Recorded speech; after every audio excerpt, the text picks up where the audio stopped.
Kung bago ka pa lang sa aking YouTube channel, please subscribe at i-hit ang notification bell para updated ka sa aking bagong videos. Kim Chiu at Paolo Avellino may pahayag sa The Alibay. Bakit marami sa ngayon ang excited na mapapanood sila sa serye? Ang buong kwento, alamin!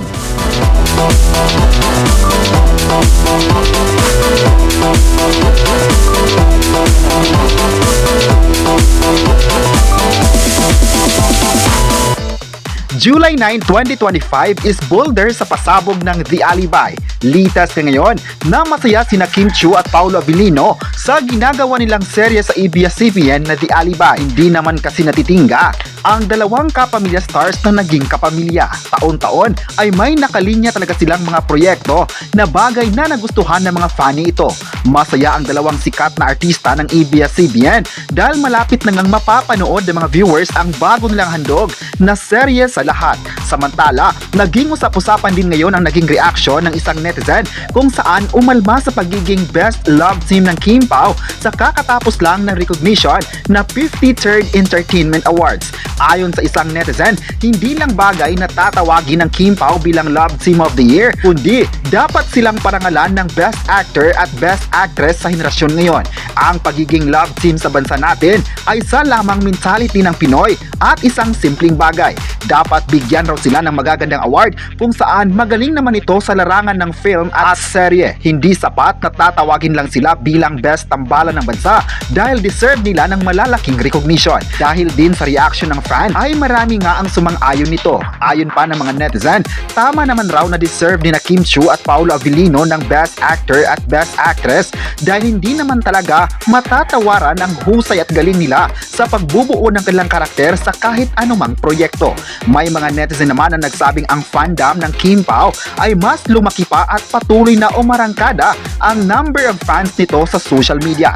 Anyways, hindi naman nagpapaapikto ang mga fans sa mga intriga na ito. Sa halip, masaya sila dahil hanggang ngayon ay busy ang mga bida sa bago nitong serye sa TV. May mga fans ngayon na nagsabing busy talaga si Kim Chiu ngayon dahil sunod-sunod ang mga proyekto na kanyang ginawa.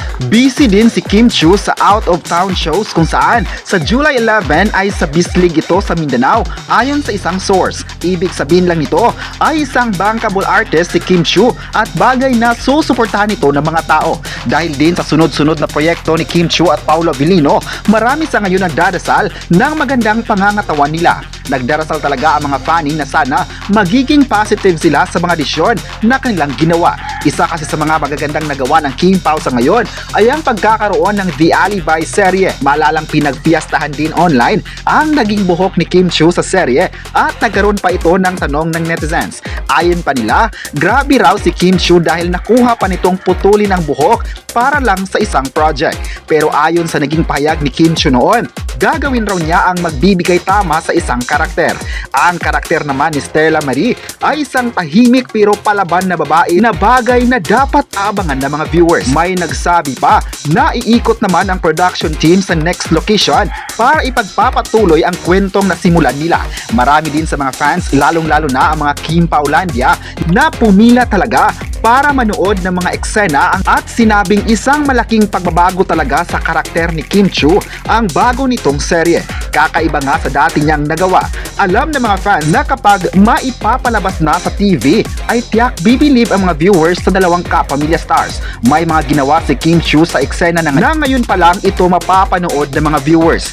Ganyan pinaghahandaan ng mga bida kaya masaya sila na mapapanood na ito sa publiko. May mga fans din ng Kim Pao ang pumupunta sa mga location para lang makuna ng pictures sina Kim Chiu at Paolo. Madalas din daw kasing pumunta ang dalawa sa gym sa Cebu para sa isang workout. Pinaghahandaan talaga ng dalawa ang tamang figura nila para sa kanya-kanyang karakter na ginagampanan nila. May mga netizen din naman ang nagsabing sa aura ni Paolo ay parang bad boy at siga sa serye dahil sa kanyang gupit. Nagtrending nga ang kanyang aura sa online world, pati na si Kim Chiu na karamihan sa mga fans niya ay nagustuhan ng bagong bihis ng kanyang karakter. Ano pa kaya ang mga susunod na tagpo ng The Alibay serye sa mga susunod na location nito? nito, may mga magaganap na pasabog pa kaya sa mga bagong cast na idinagdag ng production. Nakakabilib talaga ang mga direktor dahil gumagawa ng paraan para sa isang serye para lang maipakita sa mga viewers ang magagandang content para sa kanilang idolo. Excited naman talaga ang direktor na mabuo ang The Alibi serye dahil na rin sa mainit na suporta ng fans. Isa talaga ang The Alibi serye na pinag-usapan sa mundo ng showbiz. Ngayong taon 2025, the biggest serye nga ay magaganap na, kaya abang-abang na lang mga kapresko sa plot twist ng serye sa mga viewers at fans. Sa kabilang banda naman ay proud na proud si Vice Ganda sa mainit na suporta ng mga viewers sa bago nilang segments na Breaking News at ang Escort of Appeals. Ang dalawang segment na ito ay kinaaliwan ng mga viewers na dahilan pa na trending sa online world ito. Ang mga viewers na nga ang nagsabi na magaling talaga ang buong team ng It's Showtime sa pagbubuo ng magagandang segment para sa kanilang mga viewers. Di naman raw may tatanggi na pagdating sa pagbubuo ng segment sa It's Showtime ay di talaga nagpapahuli ang programa. Masaya si Vice Ganda dahil ilang araw pa lang mula nang ipinalabas ang bagong paandar nila ay talagang tinangkilik na ito ng mga tao. Isa raw ito sa mga pakulo ng It's Showtime na inaabangan ng mga viewers tuwing tanghali. Isa din sa nagpapasaya ngayon sa mga segments na ito ay ang partisipasyon ni Show V sa show. Nakakabilib naman kasi ang segments na ito na halatang nagustuhan ng mga taga-sugid na manonood sa noontime program. Kaya marami sa ngayon ang mas humanga pa kay Vice dahil alam nila na si Vice ay isa sa mga nagmamanage ng It's Showtime, kabilang na rito ang mga pagbubuo ng mga segments sa production team. Iba raw ang galing ng idea ng Ann Kabogabo Star dahil ang mga idea niya ay talagang nagustuhan ng madlang people.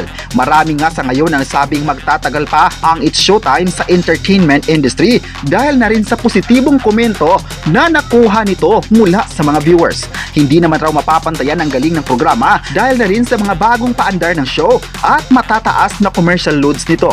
Marami kasi sa mga kumpanya ngayon ang patuloy na nagtitiwala sa kakayahan ng ABS-CBN at ng It's Showtime. Hindi talaga nagsisi ang kumpanya na kunin ang It's Showtime sa partnership deal nila. Ibig sabihin lang nito na maganda ang contents ng It's Showtime dahil parami ng parami ang deals nito. Dahil na rin sa kasikatan ng It's Showtime, may mabubuo pa kayang another collab? Well, kung collab lang ang pag-uusapan, mukhang marami pang partnership ang magaganap sa dalawang network ng bansa. Nagkaroon kasi na magandang simula ang collaboration ng It's Showtime sa tahanan ng GMA Network. Ang mga collaboration ng dalawang network ay nagbunga ng magandang result ayon ng mga eksperto. Ayon nila, natanggal raw ang barriers ng network kung saan may freedom na nangyari sa mga artists to work with each other. Di naman kasi magpapahuli ang ABS-CBN sa pagbibigay content sa mga viewers at maging sa mga banyaga sa ibang bansa. Iba ka talaga ABS-CBN. Kayo, anong masabi nyo na pinag-usapan ng netizen ang nakuhang awards ng Kim Pao? I-comment na kung nagalingan din ba kayo sa Kim Pao at huwag kalimutang i-subscribe ang ating YouTube channel.